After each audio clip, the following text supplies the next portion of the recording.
السلام عليكم ورحمة الله تعالى وبركاته. مشاهدينا الكرام الأعزاء الشرفاء الكرماء العلماء، مرحبا بكم إلى قناتنا لتعليم اللغة العربية، خاصة الناس يتكلمون في الدول الخليج. مرحبا بكم جميعا أيها الكرام. പ്രിയമുള്ള ശ്രോതാക്കളെ, സ്പോക്കൺ അറബിക്കിൻ്റെ പുതിയൊരു വീഡിയോയിലേക്ക് എല്ലാവർക്കും സ്വാഗതം. അപ്പോൾ കഴിഞ്ഞ വീഡിയോയിൽ നമ്മൾ പറഞ്ഞത് ഒരു പലചരക്ക് കടയിലുള്ള സാധനങ്ങളെ, വസ്തുക്കളെ പരിചയപ്പെടുത്തലാണ്. ഈ വീഡിയോയിലും അത് തന്നെയാണ് പറയുന്നത്, അതിൻ്റെ തുടർച്ചയാണ് ഈ വീഡിയോ. കഴിഞ്ഞ വീഡിയോയിൽ നാം പറയാത്ത മറ്റ് വസ്തുക്കൾ നമുക്കൊന്ന് പരിചയപ്പെടാം. പലചരക്ക് കടയിലുള്ള, മനസ്സിലായോ? ഞാനിവിടെ ബോർഡീകരിച്ച് വെച്ചിട്ടുണ്ട്, നമുക്കൊന്ന് വായിച്ച് നോക്കാം. ശ്രദ്ധിക്കുക. ബക്കാല, ബക്കാല എന്ന് പറഞ്ഞാൽ പലചരക്ക് കട, മനസ്സിലായില്ലേ? പലചരക്ക് കടക്ക് അറബിയിൽ എന്താ പറയുക? ബക്കാല. ഓക്കെ, ഇനി നമുക്കൊന്ന് പരിചയപ്പെടാം വാക്കുകൾ. അർത്ഥം ഞാൻ എഴുതിത്തരാം. ലബൻ, ഹലീബ്, ഖല്ല്, ജുബ്ന, സിംസിം, സുബ്ദ, സമൻ, സൈദ് സൈത്തൂൻ, ഹുൽബ, ഖർദൽ. മനസ്സിലായില്ലേ? നമുക്കിന് അർത്ഥം എഴുതി നോക്കാം. ലബൻ, എന്താ ലബൻ്റെ അർത്ഥം? ലബൻ എന്ന് പറഞ്ഞാൽ അവിടെ ഉപയോഗിക്കുന്നത് മോരിനാണ്. മോരിനാണ് അവിടെ ലബൻ എന്ന് ഉപയോഗിക്കുന്നത്. ആദ്യം ഒരു കാര്യം മനസ്സിലാക്കുക. ഞാനിവിടെ ഈ പരിചയപ്പെടുത്തുന്ന ഭാഷകളൊക്കെ മൊത്തത്തിൽ സൗദി അറേബ്യ ബേസ് ചെയ്ത് കൊണ്ടാണ്. മനസ്സിലായോ? മറ്റ് രാജ്യങ്ങളിൽ ചില വ്യത്യാസങ്ങളുണ്ടാവും ഭാഷക്ക്. അത് നിങ്ങൾ മനസ്സിലാക്കുക. ഓരോ രാജ്യത്തും ഓരോ കുറഞ്ഞ മാറ്റങ്ങൾ ഉണ്ടാകും. ഇപ്പോൾ ദുബായിൽ വേറെ, ഖത്തറിൽ വേറെ, കുവൈത്തിൽ ചെറിയ മാറ്റങ്ങൾ ഉണ്ടാവാം. ബേസിക്കലായിട്ട് മാറ്റം ഉണ്ടാവാം. പക്ഷെ ചില വാക്കുകൾക്ക്, അപ്പോൾ നമ്മുടെ നാട്ടിൽ മലയാളത്തിലും പിന്നെ അങ്ങനെ മാറ്റം ഉണ്ടാവില്ലേ? ഇപ്പം നമ്മുടെ നാട്ടിൽ നമ്മൾ കപ്പ എന്ന് പറയും, ചില നാട്ടിൽ പൂള എന്ന് പറയും. ഇങ്ങനെയുള്ള മാറ്റങ്ങൾ ചില വാക്കുകൾക്ക് ഉണ്ടാകാം. മനസ്സിലായോ? എന്നതുപോലെ ഇപ്പം ഞാനിവിടെ ബേസ് ചെയ്ത് പറയുന്നത് സൗദി അറേബ്യയെ ബേസ് ചെയ്ത് കൊണ്ടാണ്.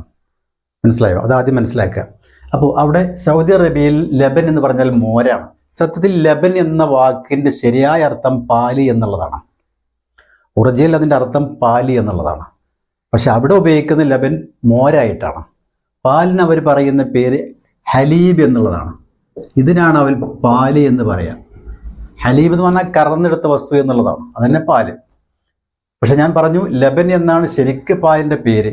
പക്ഷെ അവിടെ ഉപയോഗിക്കുന്നത് അവർ മോരിനാണ് പാല് എന്ന് ഉപയോഗിക്കുന്നത്. അല്ല, മോരിനാണ് അവർ ലബൻ എന്ന് ഉപയോഗിക്കുന്നത്. മനസ്സിലായില്ലേ? പിന്നെ ഹലീബിനാണ് അവർ പാല് എന്ന് പറയുന്നത്. ഓക്കെ, ഖല്ല് എന്ന് പറഞ്ഞാൽ എന്താണ്?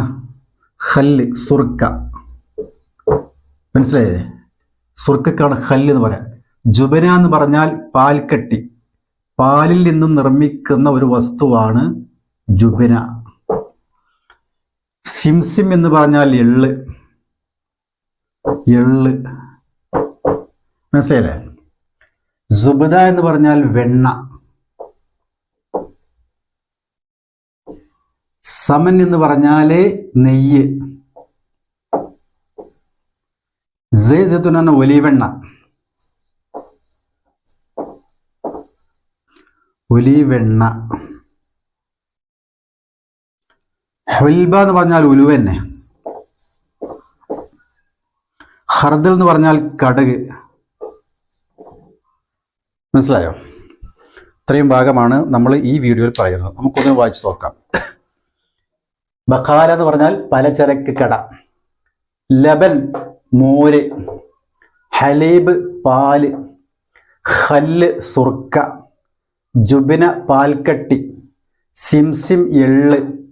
സുബ്ദ വെണ്ണ. സമൻ നെയ്യ്. സൈത്തൂൻ ഒലിവെണ്ണ. ഹുൽബ ഉലുവ. ഖർദൽ കടുക്. ഇനി ഞാൻ അറബി മാത്രം വായിക്കുക, മലയാളം നിങ്ങൾക്കറിയാലോ. ലബൻ, ഹലീബ്, ഖല്ല്, ജുബ്ന, സിംസിം, സുബ്ദ, സമൻ, സൈതൂൻ, ഹുൽബ, ഖർദൽ. ഇത്രയും ഭാഗമാണ് ഈ വീഡിയോയിൽ ഉൾപ്പെടുത്തിയിരിക്കുന്നത്. ഇനിയും ഒരുപാട് വസ്തുക്കളുണ്ട്. ഞാൻ പറഞ്ഞതുപോലെ ബഗാലയിൽ പലചരക്കട ഒരുപാട് വസ്തുക്കൾ ഉണ്ടാവുമല്ലോ, നൂറുകണക്കിന് സാധനങ്ങൾ ഉണ്ടാവും. അതൊക്കെ നമുക്ക് ഒരു വീഡിയോയിൽ ഉൾപ്പെടുത്താൻ കഴിയില്ല. ഇൻഷാ അല്ലാഹ് നമുക്ക് വേണമെങ്കിൽ വേറെ വീഡിയോയും ചെയ്യാം. അപ്പോൾ ഇതാണ് പലചരക്ക് കടയിലുള്ള ബേസിക് ആയിട്ടുള്ള ചില വസ്തുക്കളുടെ പേരുകൾ. ഞാൻ ഒന്നുകൂടി റിപ്പീറ്റ് ചെയ്ത് പറയുന്നു. ചില നാടുകളിൽ എന്ന് പറഞ്ഞാൽ അറബി കൺട്രിയിൽ തന്നെ ചില വാക്കുകൾക്ക് ചില സാധനങ്ങളുടെ പേര് മാറ്റമുണ്ടാവാം. മനസ്സിലായോ? ഉദാഹരണം പറയാം, തമാത്തം എന്ന് സൗദി അറേബ്യയിൽ പറയുന്നു, ചില നാട്ടിൽ ബനദൂറ എന്ന് പറയും. അത് ഓരോ നാളും ചെറിയ ചെറിയ മാറ്റങ്ങൾ ഉണ്ടാവും. മനസ്സിലായോ? അപ്പോൾ അത് നിങ്ങൾ മനസ്സിലാക്കുക. നമ്മൾ മലയാളത്തിലുണ്ട് ഓരോ വസ്തുക്കൾക്കും ഓരോ നാട്ടിലും ഓരോ സാധനങ്ങൾക്കും ചെറിയ ചെറിയ മാറ്റങ്ങളൊക്കെ ഉണ്ടാവും അല്ലേ? അപ്പോൾ നമ്മുടെ നാട്ടിലിപ്പോൾ പിന്നെ പേരക്കൊക്കെ എന്ത് പറയുക, ഈ ഭാഗങ്ങൾ പേരക്ക അടക്കപ്പഴം എന്ന് പറയും.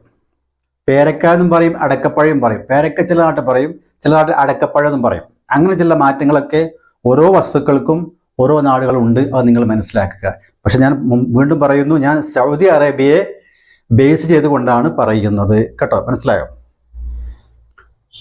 അപ്പോൾ ഞാൻ പറയാൻ കാരണം എന്താ വെച്ചാൽ, ഒരാൾ കമൻറ്റ് ചെയ്തു ഇത് എവിടുത്തെ ഭാഷയാണെന്ന്, ഏത് ഗൾഫിലെ ഭാഷയാണെന്ന്. അദ്ദേഹം ഈ നാട്ടിലെ പോയത് നമുക്കറിയില്ല. മനസ്സിലായോ? അപ്പോൾ ഞാൻ വീണ്ടും പറയുന്നു, ഓരോ നാട്ടിലും ചില മാറ്റങ്ങൾ ഉണ്ടാവാം. അപ്പോൾ ഇൻഷാ അല്ലാഹ് മറ്റു വീഡിയോയുമായിട്ട് നമുക്ക് എന്ത് ചെയ്യാം, വീണ്ടും കാണാം. താല്പര്യമുള്ള ആൾ ശ്രദ്ധിക്കുക. അസ്സലാമു അലൈക്കും വറഹ്മത്തുള്ളാഹി തആല വബറകാതുഹു.